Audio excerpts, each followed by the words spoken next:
影响力，改变他人的理性与决定 influence。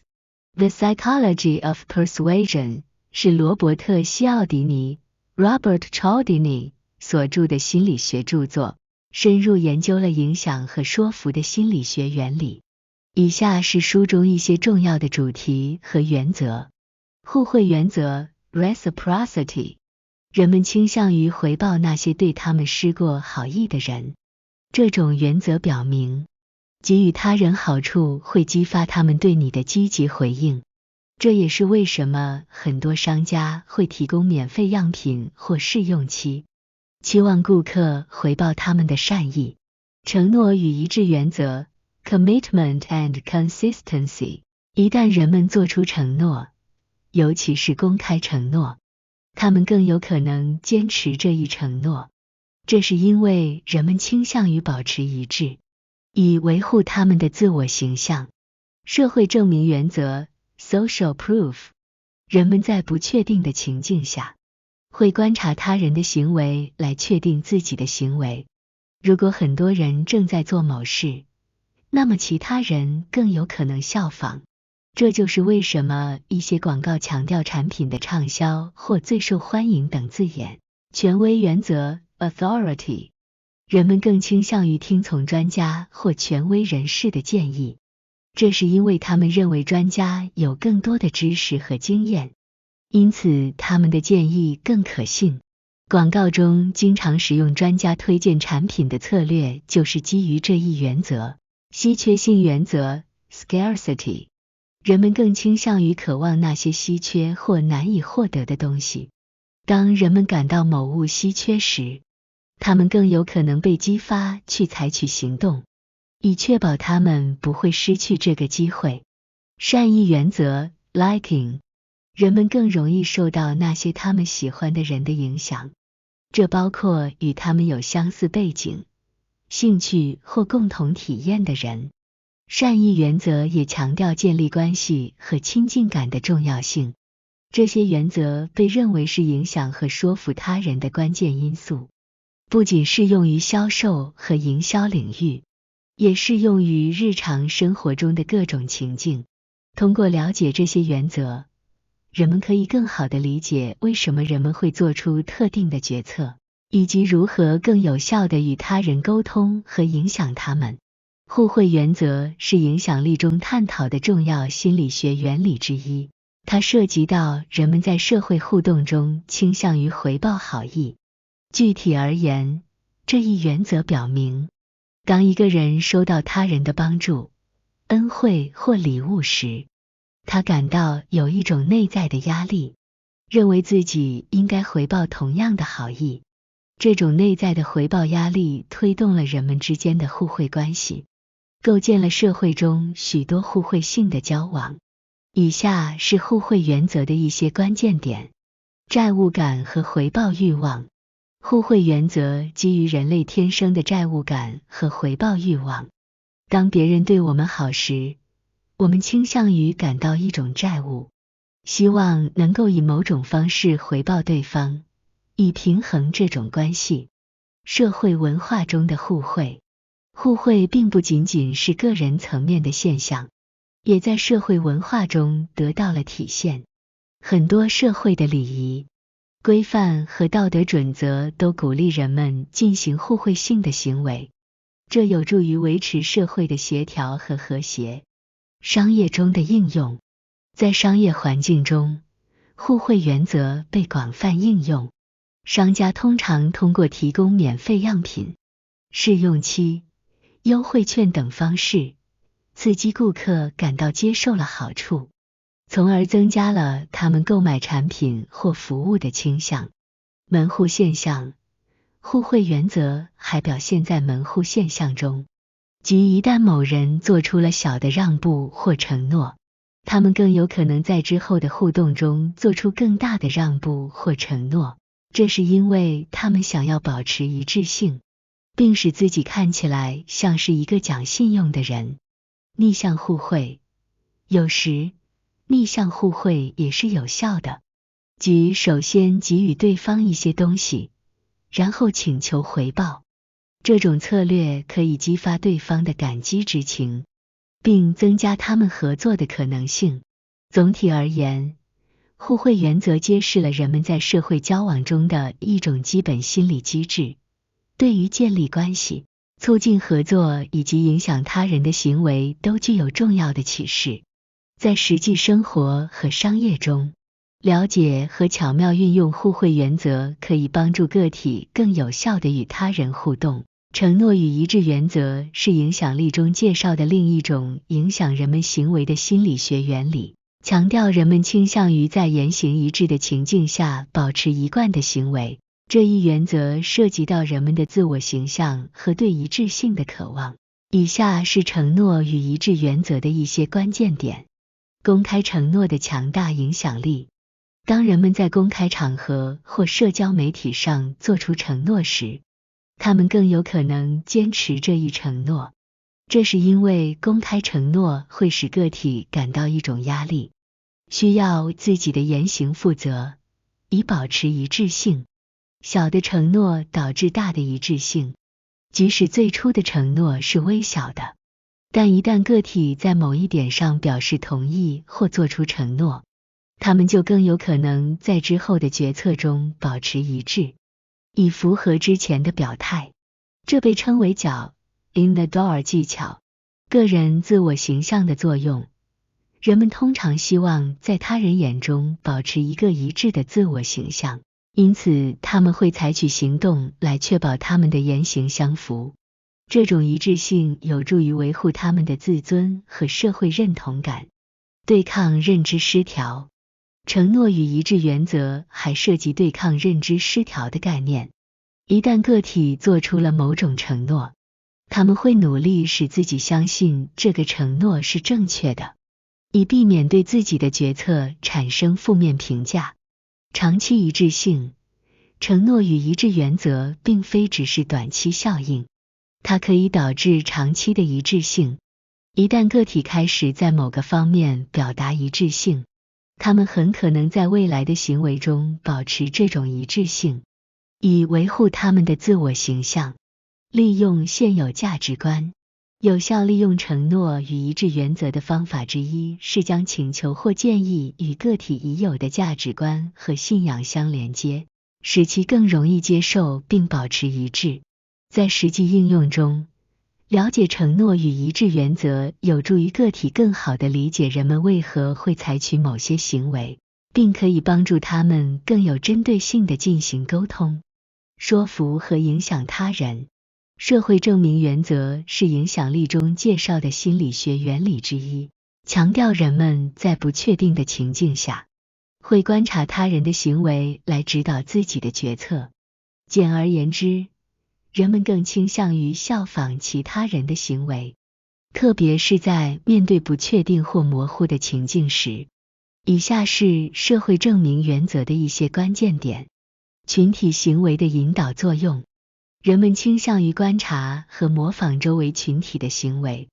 如果大多数人都在采取某种行动，其他人更有可能效仿，认为这是正确的行为方式。信息不足时的参考。在缺乏足够信息或面临不确定性的情况下，人们会依赖社会证明，以他人的行为为参考，以作为自己行为的依据。观察相似的他人。人们更倾向于观察那些与他们在某些方面相似的人，这包括相似的年龄、性别、文化背景或兴趣爱好，因为这些相似性增加了他们对他人行为的信任。广告和市场营销中的应用。在广告和市场营销中，社会证明原则经常被用来通过强调产品或服务的流行或畅销来影响潜在顾客。这种手法试图让人们相信，很多人都选择这个产品，因此这个选择一定是明智的。紧急性的影响。当人们感到时间紧迫或需要快速做决定时，他们更可能依赖社会证明，因为这提供了一种快速的决策模型。反应性和从众行为。社会证明原则也与从众行为相关。人们可能出于社会适应性的原因，选择效仿他人，以避免被排斥或孤立。利用社交媒体影响。社交媒体是社会证明原则的一个强大平台。通过在社交媒体上分享其他人对产品、服务或观点的支持，可以更有效地影响观众的态度和行为。总体而言，了解社会证明原则有助于理解为什么人们在特定情境下会做出某些决策，并可以帮助个体更有针对性地运用这一原则来影响他人。权威原则是影响力中介绍的心理学原理之一，它强调人们倾向于听从专家或有权威的人士的建议。这一原则基于人们对专业知识和经验的尊重，认为权威人士的意见更值得信赖。以下是权威原则的一些关键点。专业知识的信任。人们自然倾向于相信那些在特定领域拥有专业知识和经验的人。当一个人被认为是权威时，他们的观点和建议更容易被接受。医生、科学家和专家的影响。医生、科学家和其他专业领域的专家常常被视为权威人士，他们的建议在医疗、科学研究等方面特别具有影响力。制度和职位的权威性。除了个体的专业知识外，权威原则还与制度和职位的权威性有关。在组织和机构中，高级管理人员、领导者和专业人员通常被认为拥有更大的权威，他们的指导和建议更受重视。制服和符号的影响。特定的外在符号，如制服、职业徽章等，也可以成为权威的象征。这些符号能够引起人们对权威性的认知，从而影响他们的决策。权威声望的建设。在建立权威原则的过程中，个体需要通过展示自己的专业知识、经验和声望来赢得他人的信任。这包括出版著作、发表研究，在行业内树立良好声誉等方式。广告和营销中的应用。在广告和营销中，使用权威原则意味着通过引用专家、医生、科学家或其他权威人士的推荐来增加产品或服务的可信度，这有助于说服潜在客户做出购买或采取特定行动的决定。适度权威的重要性。权威原则的效果在适度程度上是最为显著的。如果权威性过于强调或过分使用，可能引起反感或产生逆反心理。权威原则的理解可以帮助个体更好地理解为什么人们更容易接受来自专家或有权威人士的信息，并在自己的行为中运用这一原则以提高影响力。稀缺性原则是影响力中介绍的另一项心理学原理，它强调人们对稀缺或限制的资源、商品或机会更具有吸引力。人们往往更愿意追求那些似乎稀缺或不易获得的东西，因为这使得这些物品或机会变得更有价值。以下是稀缺性原则的一些关键点。感知价值的增加。当某个物品或机会变得更加稀缺时，人们对它的感知价值会增加。这是因为人们认为稀缺的物品通常更具独特性和珍贵性。缺失原则。稀缺性原则与缺失原则密切相关，即人们更关注可能失去的东西，而不是已经拥有的东西。这种焦虑推动人们更迫切地追求那些看似即将消失或难以获得的东西。时间上的紧迫性。稀缺性不仅可以是数量上的限制，还可以是时间上的限制。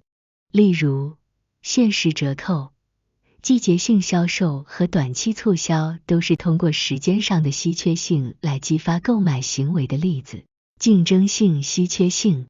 当人们知道其他人也在追求相同的资源或机会时，这种竞争性稀缺性也会加强对这些东西的吸引力。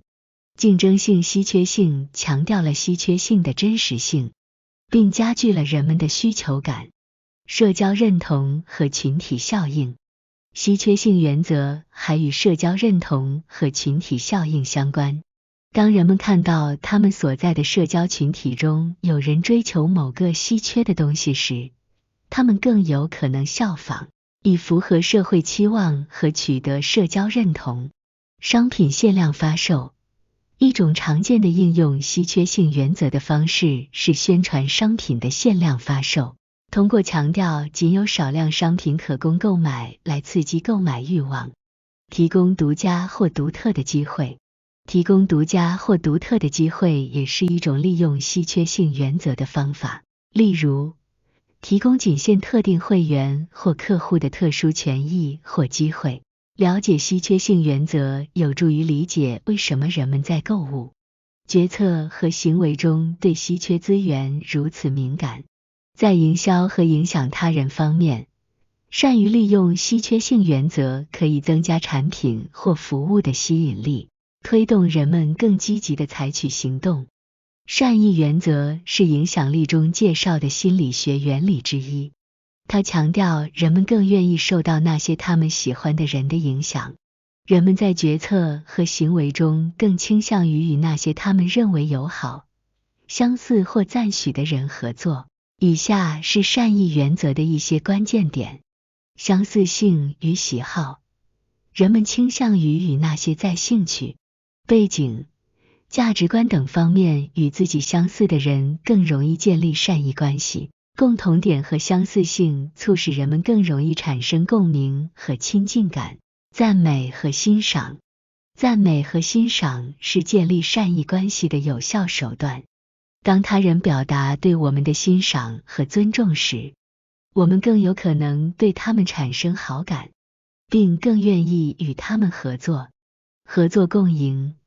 善意原则强调合作共赢的概念，即通过建立积极和友好的关系，双方都能获益。人们更倾向于与那些他们认为对彼此都有好处的人合作。物理吸引力。在社交互动中，物理吸引力也可以成为建立善意关系的因素之一。研究表明，外貌吸引力可能影响人们对他人的评价和态度。共同体验和共鸣。共同体验和共鸣是建立善意关系的重要元素。共同的经历和感受能够拉近人与人之间的距离，形成更紧密的连接。善意的引导。善意原则也可以通过采用善意的态度、语言和行为来引导他人。友好、乐于助人的行为能够建立信任，使人更容易接受和认同。共同的对手。有时，共同对抗某个困难或对手也能够促使人们建立善意关系。共同面对挑战可以加强人们之间的团结和友好感。社交认同。人们倾向于与那些属于相同社交群体或社交网络的人建立更强的善意关系。社交认同可以通过共同的兴趣、社交活动或朋友圈来实现。理解善意原则有助于我们认识到在影响和沟通中，建立良好关系和获得他人支持的重要性。通过展示善意和亲近感，我们能够更有效地影响他人并建立持久的关系。